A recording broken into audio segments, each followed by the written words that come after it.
Breaking news today. Here at Utah, USA, welcome back. Imagine someone moving at the back of the where Charlie was sitting at UVU, moving quietly and also in haste with a bag found in him. Who do you think this is? Breaking news just leaked within the last few minutes. An eyewitness confession has surfaced, and it claims something explosive, something that threatens to shake the foundation of this entire case. For weeks, the nation has been told one story, a clean story, a simple story, but this confession rips that narrative wide open. According to what's just come out, Charlie Kirk wasn't killed by the man everyone has been blaming. The suspect in custody, the name splashed across headlines, the face shown on TV, might not be the one who actually pulled the trigger. The confession alleges that another man fired the fatal shot, another set of hands on the rifle, another presence in the shadows. And if this is true, then everything we've been led to believe, every press briefing, every courtroom statement, is suddenly under fire. The shocking part? There's reportedly audio evidence backing it up, not just whispers or rumors, but recorded proof of someone admitting that the bullet came from elsewhere. Think about what that means. If the confession is authentic, then investigators either missed the most crucial detail or chose to bury it. It raises questions about how the crime scene was handled, whether evidence was ignored, and if the public has been deliberately shielded from the full truth. Backhand index pointing right before I go deeper. Tell me in the comments, what's your first reaction hearing this? Did you see it coming? Or does this flip your understanding of the case upside down? Because if this leak holds weight, then the story of Charlie Kirk's death is not closed. It's only beginning. For weeks, the public has been fed one version of events, a version repeated across press conferences, news outlets, and official statements. That Tyler Robinson was the one who pulled the trigger, that the case was straightforward, airtight, and already sealed shut. Prosecutors painted it as clean. Authorities insisted it was unquestionable. People were told there was no room for doubt, no space for speculation, no reason to question the story. But now, with his sudden confession leaking into the light, that carefully built narrative is beginning to crack wide open. This isn't just another rumor floating through the noise. A direct statement, a voice allegedly tied to someone who was there, claims that Robinson wasn't the man who fired the fatal shot. If true, that detail alone changes everything. It suggests that what the public has been told might only be half the story. And when half-truths are sold as the full truth, it often means something larger is hiding in the shadows. If this confession stands, the consequences are explosive. Entire chains of evidence could be challenged. Testimonies might unravel. Forensics could suddenly look incomplete or even manipulated. A trial built on shaky foundations cannot stand, and the ripple effect would be massive, not only for the accused, but for the officials who swore the case was solved. Imagine the public outrage if it turns out investigators rushed to judgment, or worse, deliberately ignored signs pointing elsewhere. The question now is simple. Was this case truly solved, or was it sealed too quickly? Because if what we're hearing is real, the entire investigation isn't just fragile. It's on the verge of collapsing completely. On September 10th, chaos erupted in a way no one could have predicted. The air was charged, the crowd was alive, and then, in a split second, everything changed. Charlie Kirk was shot in broad daylight, in front of stunned onlookers and rolling cameras. Panic spread like wildfire. People screamed, ducked, ran for cover. Security scrambled to respond. Sirens pierced the air, and the scene turned from a peaceful gathering into a national tragedy in an instant. Authorities moved quickly, almost too quickly, some would later say. Within hours, a narrative was already forming. Within days, an arrest was made. Tyler Robinson was presented as the lone suspect, the single man behind the rifle. His name and face were everywhere, painted as a villain in a straightforward story. The public was told it was simple, it was solved, it was over, but questions lingered, quietly at first, then louder. The bullet reportedly didn't match his rifle. Chain of custody documents and forensic breakdowns didn't seem to line up, and the footage? It raised even more eyebrows, angles that didn't fit, shadows where there shouldn't be, moments that didn't add up to the official timeline. People began whispering about inconsistencies, about gaps no one wanted to explain. And now, the whispers have turned into a roar. An eyewitness has come forward, claiming the truth was hidden all along, that the story we've been told is only half the picture, that someone else fired the fatal shot while the world was looking in the wrong direction. If that claim holds weight, it doesn't just challenge the official narrative, it obliterates it, forcing us to confront the possibility that the real killer has been walking free while someone else takes the fall. In the leaked audio, you can almost feel the weight of the moment pressing through the speaker. The voice is shaky, strained, heavy with something between panic and shame. You can hear fear. You can hear hesitation. This isn't someone gossiping from the sidelines. It sounds like someone wrestling with the burden of what they know. But the words themselves cut through the tremor like a knife. They're clear enough to send chills down your spine. I saw another man. He was behind Charlie. Tyler wasn't the one. That is not speculation. That is not rumor. That is an alleged confession. A voice belonging to someone who claims to have been right there when the shot was fired. A person who says they stood close enough to see unfold, close enough to know who held the weapon. If authentic, this recording isn't just another puzzle piece. It's a detonator.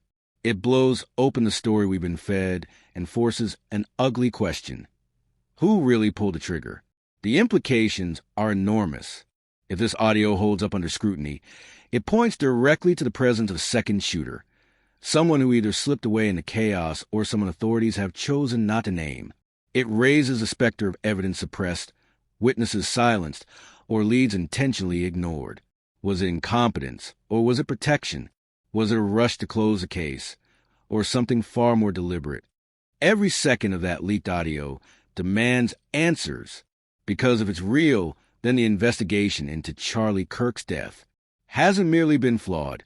It may have been built on a lie from the very start. So why wasn't this part of the official investigation?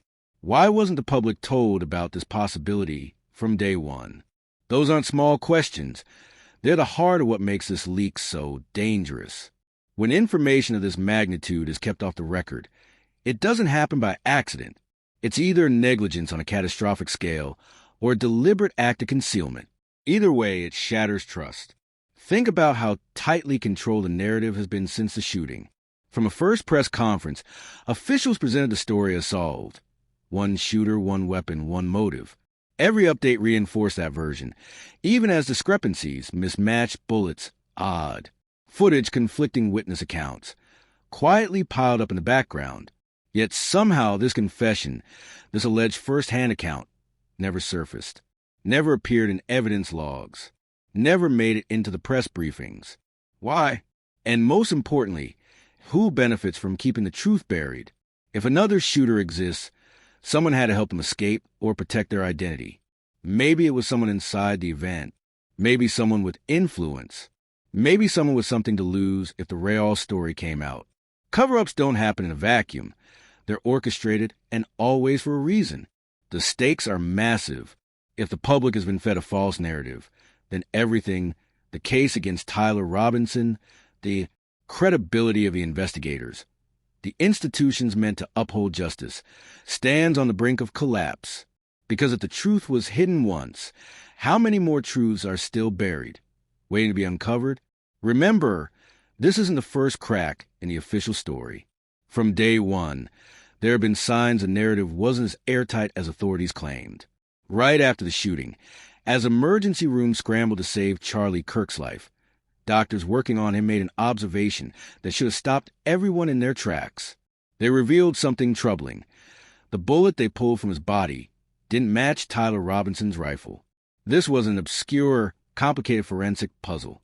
It wasn't a test that required months of specialized analysis. In the world of crime, scene investigation, matching a bullet to a barrel is one of the simplest, most fundamental procedures. Yet somehow, that glaring inconsistency was brushed aside. The public was never given a clear explanation. The official statements kept marching forward as though nothing was wrong, as though the mismatch didn't exist. It raises an uncomfortable question. Were investigators in such a rush to present a suspect that they ignored the most basic evidence? Or was a mismatch known, but deliberately downplayed to protect a narrative that was already set in motion?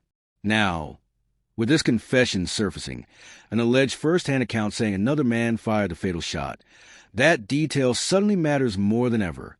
It's no longer a footnote buried in medical records or whispered in private circles. It's a potential cornerstone of a different story altogether, one where the wrong person was blamed and the real killer was never caught. The bullet, once treated like an inconvenient anomaly, may now be the key that unravels everything. And here's where things get even darker.